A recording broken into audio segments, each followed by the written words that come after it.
ప్రస్తుత పోటీ ప్రపంచంలో అంతర్జాతీయ వేదికలపై ప్రతిభ చాటాలనేది ప్రతి ఒక్క క్రీడాకారుడి కల. అందుకోసం అహర్నిశలు శ్రమిస్తుంటారు. తీవ్ర పోటీని ఎదుర్కొని పతకాలు సాధించే దిశగా అడుగులు వేస్తుంటారు. ఆ కోవకు చెందిన బాలుడే ఆంధ్రప్రదేశ్ కొవ్వూరుకు చెందిన హైగ్రీవ. చిన్నతనం నుంచి క్రీడలపై మక్కువతో స్విమ్మింగ్ లో కఠోర సాధన చేస్తున్నాడు. తండ్రి ప్రోత్సాహంతో స్విమ్మింగ్ లో అనేక మెళకువలు నేర్చుకున్నాడు. ఈ క్రమంలోనే చేతులు కాళ్లు కట్టేసిన గోదావరి నదిలో అవలీలగా ఈదుకుంటూ అందరినీ ఆశ్చర్యంలో ముంచెత్తుతున్నాడు. నమస్తే, నేను మీ యాలి.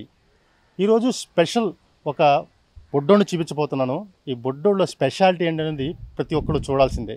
ఏంటంటే ఇతను అతి చిన్న వయసు నుంచి కూడా గోదావరి నదీ తీర ప్రాంతంలో అలల తాకిడి ఎలా ఉంటుందో ఆ అలల తాకిడిని మాత్రం దాటుకుంటూ, అది కూడా కాళ్ళు చేతులు కట్టి మరీ వదిలేస్తే అలా అవలీలగా ఈదుకుంటూ వచ్చేస్తాడు.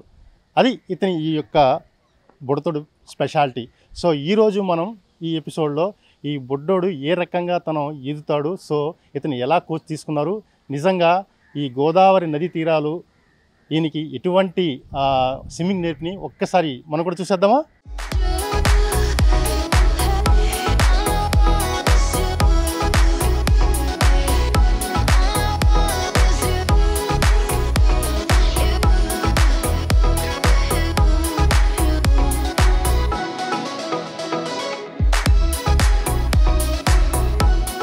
కొవ్వూరుకు చెందిన సూర్య గత 35 ఏళ్లుగా స్విమ్మింగ్ చేస్తున్నారు. ఎంతో మంది చిన్నారులకు స్విమ్మింగ్ పై ఉచిత శిక్షణ ఇస్తున్నారు. ఈ క్రమంలోనే సూర్యకుమారుడు హైగ్రీవ కూడా ఆయనతో పాటే వెళుతూ 5 ఏళ్ల వయసు నుంచే ఈతపై మక్కువ పెంచుకున్నాడు. అప్పట్నుంచి హైగ్రీవకు స్విమ్మింగ్ లో మెళకువలు నేర్పిస్తూ ప్రతిరోజు శిక్షణ ఇస్తున్నారు.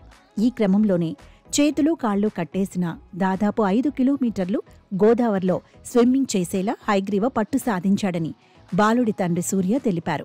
ఎవరికి చెప్పకుండా ఇది చేయాలని చెప్పి ఎవరు చెప్పకుండా దొంగచాటుగా పక్కకెళ్ళి ఇది చేయించి ట్రైనింగ్ ఇచ్చి 100 మీటర్లు 200 మీటర్లు ఇలాగ 500 మీటర్లు ట్రైనింగ్ ఇచ్చి మా బాబుకి ఆఖరికి ఈ స్టేజ్కి తీసుకొచ్చామండి. ఇప్పుడు 5 కిలోమీటర్స్ చేతులు కాళ్ళు కట్టేసి చేస్తాడు. అంటే ఇది లిమ్కా బుక్ ఆఫ్ రికార్డ్స్ ప్రపంచ రికార్డు అండి. 190 దేశాల్లో మనం 190 దేశాల పైన ఉన్నాయండి. ఎవరు కూడా ఇటువంటి ఈవెంట్ ఇంతవరకు at the age of 14 years ఎవరు చేయలేదండి. ఎందుకంటే ఇది అత్యంత ప్రమాదకరం, ఎవరు చేయలేదు. తేడా వస్తే మనం చనిపోవడం తప్ప ఇంకేముండదు. అయినా సరే మేము దగ్గర నుండి సేఫ్టీస్ పెట్టి చేయించాము. ఇది చేయించడం వల్ల ఇప్పుడు ప్రతి ఒక్కరు కూడా దీన్ని చూసి ఇలా చేతులు కాళ్ళు కట్టే ఆ అబ్బాయి చేస్తున్నాడంటే మేము మామూలుగా కూడా చేయగలం అని చెప్పి అందరికీ అవగాహన రావాలని, ప్రజలందరికీ అవగాహన రావాలి. ప్రతి తల్లిదండ్రులు కూడా పిల్లల్ని మంచి స్కూల్స్లో జాయిన్ చేస్తున్నారు, మంచి విద్యాబుద్ధులు నేర్పుతున్నారు, లక్షలు ఖర్చు పెడుతున్నారు. కానీ నాకు ఈత రాదు, మా నాన్నగారికి రాదు, మా అబ్బాయికి అమ్మో వెళ్ళకూడదు, మా అబ్బాయి కూడా చచ్చిపోతాడు అని చెప్పి ఈత నేర్పించట్లేదు. దానివల్ల 18 ఏళ్ళు 17 ఏళ్ళు వయసు రాగానే తల్లిదండ్రులకు చెప్పకుండా వాళ్ళు గోదావరికి వెళ్ళడం, సముద్రంకి వెళ్ళడం, లేకపోతే నూతులు ఈతడం, ప్రాణాలు కోల్పోవడం. ఇలా ప్రాణాలు కోల్పోకూడదు. వచ్చే సంవత్సరమైనా సరే మమ్మల్ని చూసి ఎవరైనా సరే కోచ్ ఆధ్వర్యంలో ఈ ఈత నేర్చుకోవాలి. ఇలా నేర్చుకుంటే ప్రతి ఒక్కరు వాళ్ళ ప్రాణాలు వాళ్ళ చేతుల్లోనే ఉంటాయి. తన తండ్రి ప్రోత్సాహంతోనే స్విమ్మింగ్ పై ఆసక్తి పెరిగిందని హైగ్రీవ తెలిపాడు. ఎప్పటికైనా గిన్నిస్ బుక్ రికార్డ్స్ లో చోటు సంపాదించుకోవడమే తన లక్ష్యమని చెబుతున్నాడు. చేతులు కాళ్లు కట్టేసిన గోదావరిలో 5 కిలోమీటర్ల కంటే ఎక్కువ దూరం వెళ్లగలనని చెప్తున్నాడు. నేను ఈ ఈవెంట్ ఒక 5 ఇయర్స్గా ప్రాక్టీస్ చేస్తున్నాను. చిన్నప్పుడు నాకు 5 ఇయర్స్ ఉన్నప్పటి నుంచే నేను ఈ స్విమ్మింగ్ అనేది స్టార్ట్ చేశాను. మా ఫాదర్ నన్ను సరదాగా తీసుకొచ్చేవారు ఆడుకోమని. అలా ఆడుకోవడం ప్రాక్టీస్ అయింది బాగా. నేను బాగా చేయడం, నేను ఎంకరేజ్ చేయడం, నాకు స్విమ్మింగ్ మీద ఇష్టం పడడం నాకు చాలా నచ్చింది స్విమ్మింగ్ చేయడం వల్ల. అయితే నేను మా డాడీకి తెలిసిన స్టైల్స్ అన్నీ నాకు చాలా నేర్పించారు. Free style, breast stroke, butterfly, back stroke అలా నేర్చుకునేదాకా. తర్వాత కాంపిటీషన్స్కి వెళ్దాం అనుకున్నాం, కానీ కరోనా టైంలో అప్పుడు కొంచెం ఇబ్బంది పడ్డాం. అందుకే ఆ టైంకి వెళ్ళలేదు. నెక్స్ట్ ఇయర్ నేను 9th స్టాండర్డ్ చదువుతున్నప్పుడు డిస్ట్రిక్ట్ మీట్ వరకు స్విమ్మింగ్ వెళ్ళాం. తర్వాత స్టేట్ మీట్ వెళ్ళాం. అక్కడ జస్ట్లో ఓడిపోయాను. అది చాలా బాధ అనిపించింది, చాలా డిసప్పాయింట్ అయ్యాను. అలా డిసప్పాయింట్ అవ్వకుండా కొత్తగా ట్రై చేద్దాం అన్నారు మా డాడీ. నేను చాలా బాధపడుతుంటే చూడలేక అలా చెప్పారు. చాలా కొత్తగా ట్రై చేద్దాం అన్నారు. సరే అని ఇంకా దీంట్లో డిసప్పాయింట్ అయ్యో మళ్ళీ ఇంకా డిసప్పాయింట్ అవ్వకూడదు అని ఈ ఈవెంట్ చేతులు కాళ్ళు రెండు కట్టేసి చేద్దామన్నారు.